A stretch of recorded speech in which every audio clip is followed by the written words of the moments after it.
One, two, 1, 2, 3.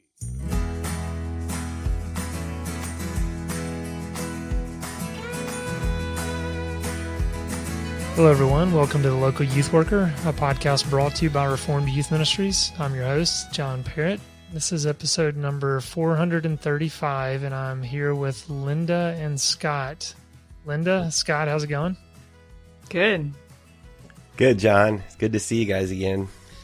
Yeah, good to see you both as well. Scott, you and I were just together last week in Pennsylvania, Ligonier, Pennsylvania. So it was awesome to actually see you in person. I think, we were trying to figure out if it had been 2 years or something. Yeah, I think 2 years. Yeah. Yeah. Too long. Yeah, I know. But it was nice to see you in person. Linda, that's not to rub it in your face that you weren't there with us. We missed you there, but you were with Scott the week prior to that in Montana, and you survived. Right. I did survive. Yeah. Survived the snow. Survived the whatever Mammoth Springs is made of. Fall in and get burned by acid. So yeah. Well, and Scott, before you jumped on, Linda and I were talking a little bit, and she was bragging on your driving ability. She said that when you guys were leaving Yellowstone, like it wasn't a blizzard, but it was pretty steady snow coming in, and she wasn't concerned because you looked so confident driving. Yeah, I think there was a couple moments where maybe she kind of put her foot on the virtual brake there from the passenger seat. But yeah, it's so funny. I told my wife later, I'm like, I probably was driving too fast for her. I probably should have slowed down. We're just so used to it. Yeah. Yeah, I loved the time I got to go with you to Yellowstone, and it's one of those places I want to go back to. But I think when we went, Scott, you were telling me there's a book out there that's entitled "Ways to Die in Yellowstone," and it's I think it's Death in Yellowstone. Yeah, I pull those out for youth group talks. I haven't used them on a Sunday morning yet, but oh goodness. Yeah, I'm gonna have to check that one out. But today we're going to talk about rest. This is, right before we're recording, we're saying, we're always thinking about rest. We're always thinking about work. Those two, aspects of our days, they're always relevant to talk about. It's something we never arrive at, to this work-rest balance. But I was speaking on the topic of rest last week at the summit. Linda, when you were in Montana, you were talking about rest to students. And then Scott, even as we were just at the conference together, talking about the idea of conferences, part of them is to foster rest. And so, I thought it'd be good to revisit this a little bit and talk a little bit more about this. And so I don't know exactly where we want to jump in, but Linda, if you want to maybe just with your talk, I don't know if you want to give kind of an overview of what you tried to cover, or if there was something that just kind of stuck out to you that was maybe new this time, or anything you experienced while you were teaching on this topic at the retreat with Scott. Yeah, maybe I'll go in this direction. So I know previously on this podcast, I talked about how I'd taught on rest at the Middle School Florida conference, and it was mostly the same material. So go find whatever podcast episode that was if you want an overview of it. But it was interesting just getting to when you teach on this for, a few lessons over the course of a weekend, and you get to interact with leaders and students throughout it, just hearing some of the follow-up questions throughout. So there was a leader that came up to me, I think after the first lesson, and was just saying that her girls were all like, yeah, okay, like we really want this. We just don't know how to, like, how do I actually stop and rest? And it sounded like they're just so kind of caught up in all the things they have to do and all of the maybe technology before them and all this stuff. And they don't know how to kind of detox from that and go through some dehabituation, and then also some picking up new habits. It just feels like a muscle that's really, really underdeveloped. And I think that's a lot of what I'm seeing when I'm having conversations about rest with people now, is they don't just need the information about rest and why we need it. They also then need someone to walk with them through that habit formation. They need someone to coach them in how to actually rest.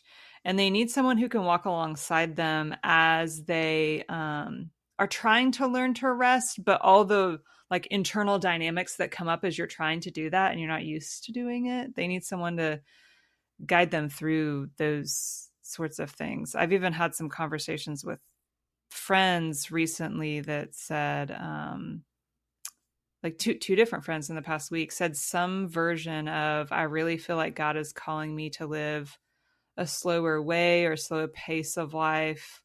Or they're wondering like, I don't know, I wish I could live a slower life, but I don't even know how to get there based on what my life looks like right now. And I don't know other people who are living that way either. And it feels like it'll take a lot of me learning to trust God to get there. I don't know. So those are a lot of the thoughts that I've kind of wondered recently about rest, if y'all want to take that somewhere. Yeah. And you know, it seems like so quickly I want to go to smartphones. And obviously that's going to be an aspect of this conversation.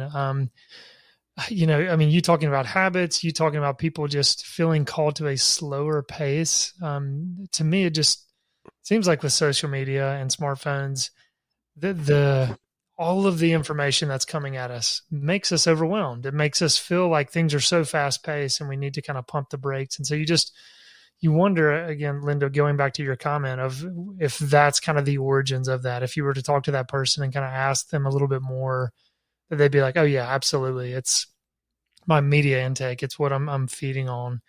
But Scott, yeah, please jump in on this, react to that as well if you want. Yeah, I think one of the things I remember, Linda, you sharing with the kids is that from the beginning, we were created in rest and to rest. In other words, like your picture of us in the garden or us as infants, there was this sense in which that for much of your life, when you start out, you're unproductive, right? But you're loved, you're dearly loved. Your parents, you know, in a healthy home, they love this child dearly, even though you're taking away their rest. But you are incapable of being productive. And I think that made me think of the link between productivity and lack of rest. And so I think of last week, John, we talked a little about this. There was a sense in which I went to Ligonier to glean information and wisdom from speakers and workshops and teaching, but I understand my capacity for information. Even as I sermon prep for Sunday, I've got 10 different sources and notes everywhere, right? And it's got to come down to a lot less than that, right? And so I have always struggled with going to a conference like that and having to be at everything, having to be at all the talks, having to get all the information. If I don't get there and get all the information, then I'm missing out. I'm being lazy, right? And for me, I kind of went into the week really wanting the relational piece that goes along with all the great information that's there. And I found rest last week. Was that last week? That was last week. Yeah. Like, yeah. I don't know forever ago, but yes. I found rest in the relationships and not worrying about having to get all the productivity done that I needed to get done. And that makes me think of what you shared, Linda, just said, how there is a link between rest and relationship. And we're born in rest and we're born relationship with our parents, with our creator. And the more we can, I think about this, there's also, then there's a connection to security, right? So the more insecure I am when I go to something like a conference, the more I'm going to feel the burden, the stress, the work of trying to get everything done, get all the information, regurgitate all this back to my community, teach it all to the kids, teach it all to the parents. That's a burden. But if I have my security in Christ and his love for me and the care that he gives me as God as our Father, the more I long for rest, and I see it kind of like dessert, it's like I can't wait for this to come. Right.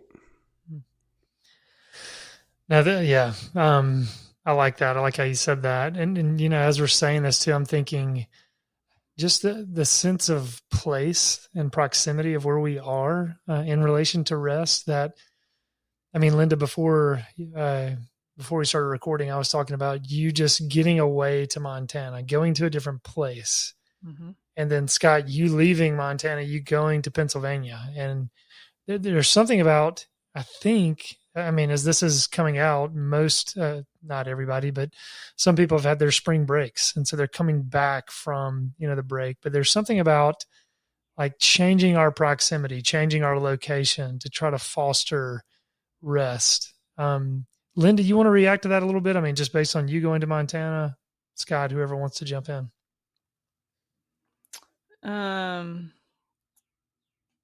I don't know if this is exactly connected to what you're talking about, but one thing that just came into my mind is how like our surroundings can influence how much our brain feels rested or not. Like I've had multiple people walk into my living room and that one of the first things they say is, "It feels so peaceful in this room." And I'm like, I was just telling a friend the other day, I was like, I think that my 9 wing on the Enneagram just really comes out in the way that I like decorate my home, I guess. But there really is something too, like if our surroundings feel chaotic, then it's going to be harder for like our minds and our souls to not feel chaotic too, right? And so maybe there's something about that with even like the broader space that we're in. Like if here in Orlando, it feels like, well, there's so many things I have to do. This is home for me. And sometimes that can feel chaotic, but getting to another place where there's really not anything for me to take care of, but me like enjoying my time away. I could definitely see how that influences it, on top of the, like when you're going away to a different place and there's a part of God's creation that's very different than what you're used to seeing. I think that's going to be really renewing as well. Mm-hmm. Yeah. Scott, any thoughts on that? Just sense of place and going somewhere to receive rest? Yeah. I don't know if I can add much to what Linda said, but one of the things I always experience when I leave home, even if it's with my family, but in particularly if it's not with my family, is I experience a reminder of the beauty of the place I live. And I don't just mean, obviously we're in Montana, we're surrounded by mountains, it's beautiful, but it just reminds me of the good things that are in my sense of place back home, and I miss them, and it's good to be away from them. And I hope what I try to do is when I come back is maybe reset a few things. Like what is it that causes me to forget that while I'm here, right? What am I too caught up in? What are the blinders that are on that I need to remove them, that keeps me from finding that rest in this place, right? Because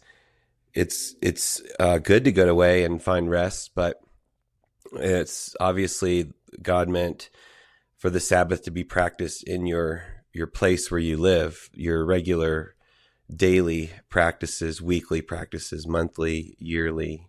And so I think that it causes me to think through that a little bit more when I get to go away somewhere else, for sure.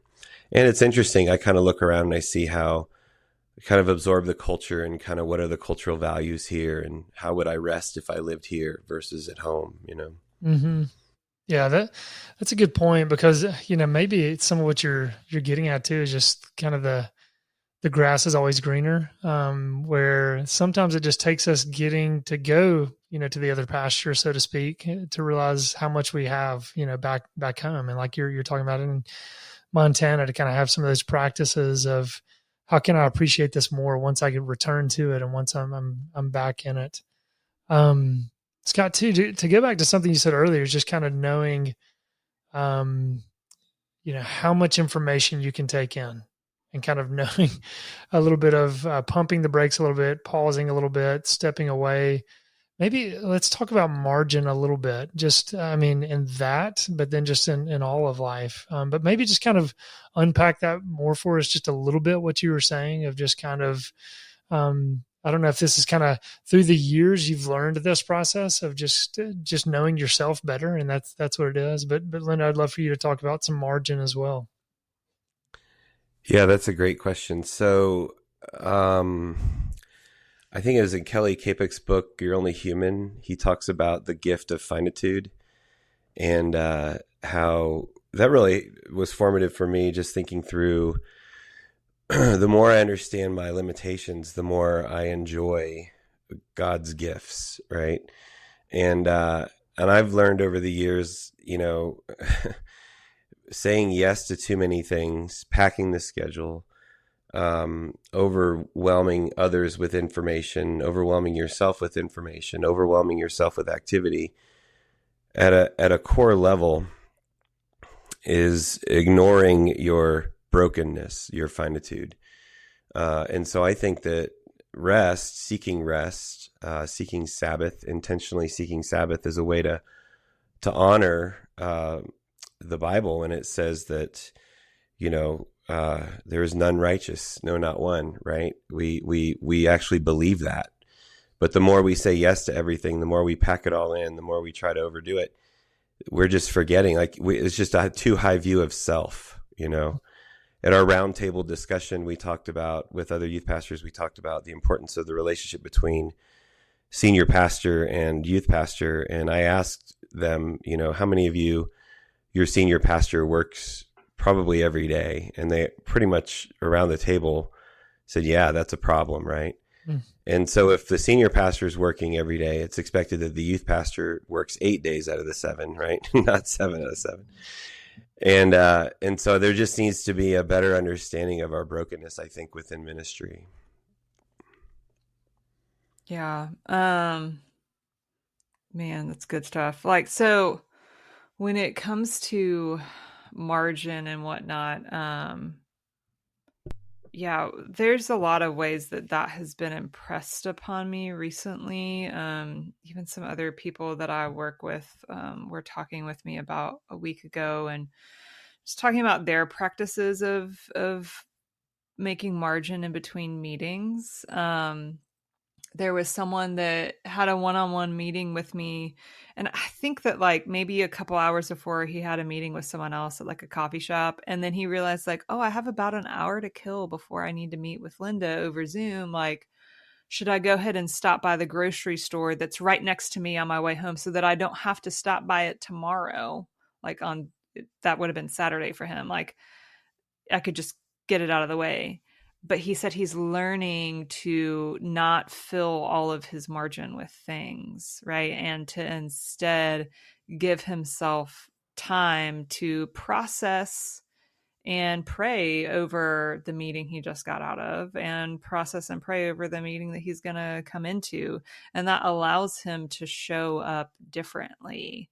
And it was a meeting where he gave me a lot of really good counsel and advice for projects that are before me. And I was like, wow, I'm really glad that he took time to do that, because if that influenced the way he showed up for this meeting, that was very helpful to me. I think that it's so easy for us to not only fill all of the margin, but like Scott was saying, to really be taking in too much content and to be overstimulated all the time in our culture.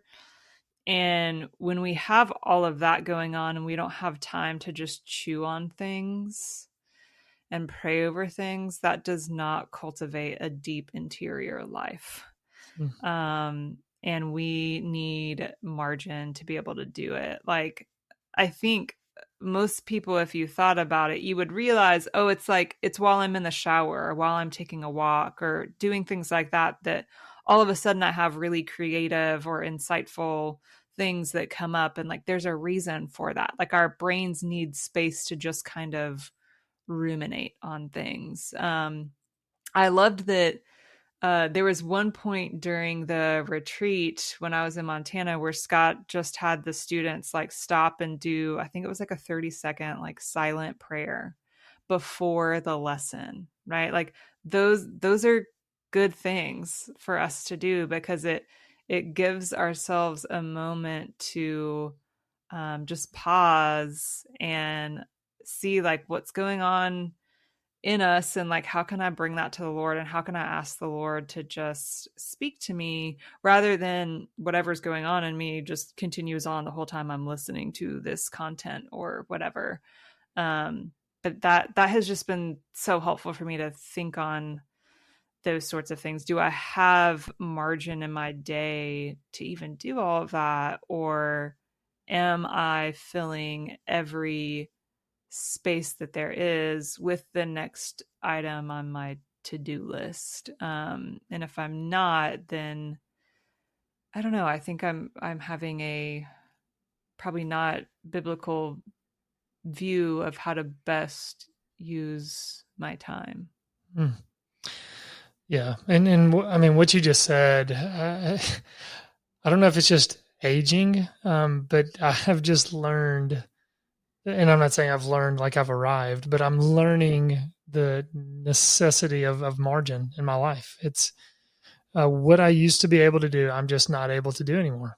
And margin has become an answer to some of that. And really, I mean, going back into Kelly Kapic, and have talked about him on this podcast. He's been on this podcast last week. I mentioned him, but just recognizing that we are these finite human beings, and we feel the toll that this life takes on us. And some of what I was talking about at the summit, as well as YLT in Nashville, was just, God has given us boundaries, and we need to see boundaries as a good thing. They're for our flourishing. They're not, we can hear boundaries so often and think negative, but it's God and his grace saying you can do these things and you cannot do these things. And, there are certain boundaries, I would say, that are biblical, that the more we start to remove them, the more we feel that fatigue more. And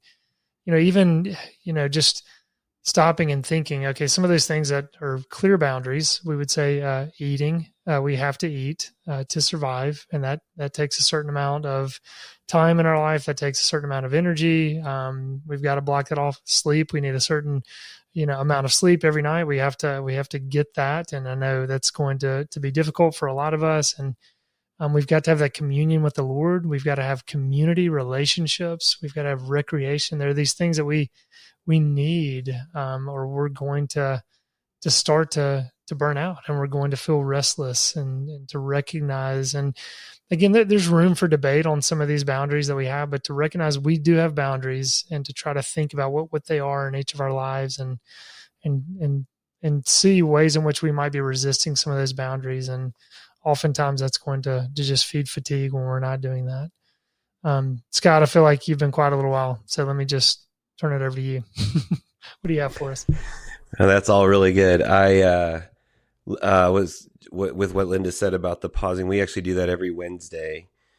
I tell the kids to, right before the teaching, to pray for 30 seconds, 40 seconds, and ask the Lord it's like, God, what do you have to teach me tonight? Right.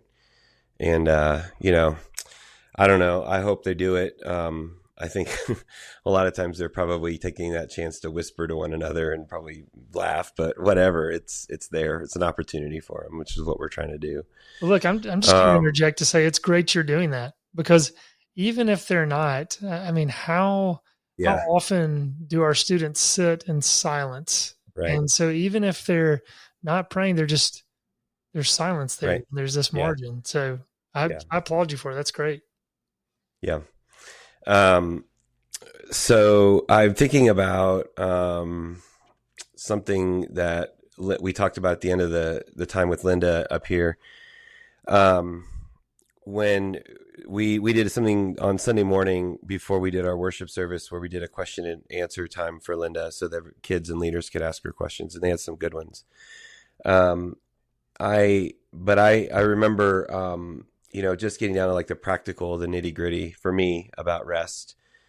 And I'm embarrassed that I'm this long in ministry and this old, but I never, I put on my calendar, I'll put day off, right? But I don't put the word Sabbath. And so one of the things that I learned when Linda came up and shared was that I have to be intentional about honoring the commandment to enjoy and observe the Sabbath, right? And I read Deuteronomy, I read Numbers, you read these books, you read the way God lays it out for his people, and he wants them to be intentional. He wants them to think about it. He wants them to think through, how am I going to rest? How am I going to celebrate this time that God has told me to reflect and ponder and give thanks and prepare myself for more work, the following day. And so I've started in my calendar, just put the word Sabbath over one of the days, right? Am I consistent? No, because sometimes there are seasons where I might have to work 8 days in a row for whatever reason. But even if it's a little bit, but I have a day or 2 or 3, the goal is 4 a month, where I have Sabbath written over it, right? And I'm going to talk with my community, my people, Allie, my 3 kids, and to say, this is what I want to do on this day off. And most of the time they don't care, but I want to make sure that I'm not, being too individualistic with it, because community, the idea of rest is also a community idea, right? And so we can talk about individually how we're supposed to apply this to our lives and our ministry. But I think that the way I read and understand Sabbath in Scripture is that it's a community event, right? And so I think it's really important that you have people around you who are also talking about Sabbath, who are also encouraging you to take Sabbath, who that you might be taking Sabbath with, right? Those are some thoughts there. Yeah, that's helpful. And just being that specific to, instead of just taking a day off, calling it Sabbath. Thinking of it in those terms. I heard someone years ago say, instead of calling it Sunday, call it the Lord's Day. And it's something about just calling it the Lord's Day, how it shapes the way we think about it. And similarly, Sabbath, that's a weighty word. That's a word, that we know causes a lot of disagreement and debate and all that kind of stuff. But to use an intentional word like that does involve, intentionality behind it to actually do it well. And of course, none of us have arrived in what that looks like, and it's always in flux. This side of heaven, and just constantly trying to interact with others, glean from others, converse with others on what that should look like. And the community aspect is vital in that. I know we're going to start drawing this to a close in just a few minutes. Any other kind of points you guys want to bring up on this conversation? I know we've kind of just bullet pointed some things. So if there's anything you guys would love to just kind of zero in on before we close this out, I would love for you to do that. Well, I have a question, if that's okay. Maybe Linda can answer. But if I told my dad's 83 this year, and he's lived in the same 2 counties in Ohio his whole life. He's lived back and forth in each of these counties, and the rhythms and patterns of his life are very different than the culture today. And I wonder, like, if you had thrown out the phrase I'm thinking of is self-care, right? So this word is coming out everywhere, right? You see this all over the place: self-love, self-care. Don't you think that's leading the witness? Is that a response to? Is that a response to the fact that we are so burnt out? Is that the culture's response to the longing for Sabbath? You said that question's to Linda. Is that right? Yeah, Linda. I want Linda to answer that. I mean, so like part of my mind is going to like, well, I would want to trace the history of that concept so I could tell you if that's really where it came from. But that is an interesting thought, right? Is that the culture, in response to our exhaustion and burnout, the culture can offer us self-care, right? Whereas I think the scriptures offer this fuller sense of shalom and rest for your souls. So there's, and not that there's anything wrong with the term self-care. Like there's a lot of things that we would probably conceptualize underneath the term self-care that I think is included in good soul care. Like it's good for my soul for me to have margin. And that also is what a lot of people would call good self-care. Right. But there's more to the biblical picture of rest, especially rest for our souls. I don't know. So that's an interesting thought. Yeah, and it's a good question. I know there's been blogs that it seems like, I've mentioned Redeeming Productivity plenty of times. Reagan Rose is on this podcast a few weeks ago. It seemed like he even had a podcast episode just talking about the idea of self-care. And I think, we all could agree that there are kind of some biblical principles that are, woven into maybe the world's idea of self-care, and so, yes, it can be very self-focused and just selfish and all about me. But then as you're bringing up, Linda, there's just soul care. And I even think of, and I cannot remember which pastor theologian talked about the most important thing he could offer his congregation is his own holiness, and understanding that in the proper context, he's saying he needs to be communing with the Lord deeply to truly give his people, a deeper sense of God's word and his own sin and his understanding of the gospel and all of those things. And so we could say, well, that's good self-care to truly commune with God, the Father, Son, and Holy Spirit in his word and in prayer. And there's ways in which, we can turn that into a selfish thing and ways in which we can turn that into what I think is a biblical, good, helpful thing that would, fit under this umbrella of rest. So Scott, that's a good question. Any last comments you guys want to make before we wrap this up? I would just say that to those who are listening, to the youth workers listening, parents listening, you got to rest. You got to practice the Sabbath. That so many of the problems that occur in ministry would be less dramatic, I believe, if we learned to rest and rest well. That's my final thought. That's a good word. And just based on this conversation, there's obviously so much more to talk about, and we'll continue to have this discussion because, we're constantly growing in what it means to rest well, constantly growing and understanding the true rest and Sabbath that we will have one day. So appreciate you guys just jumping in on this conversation, and we'll talk again soon.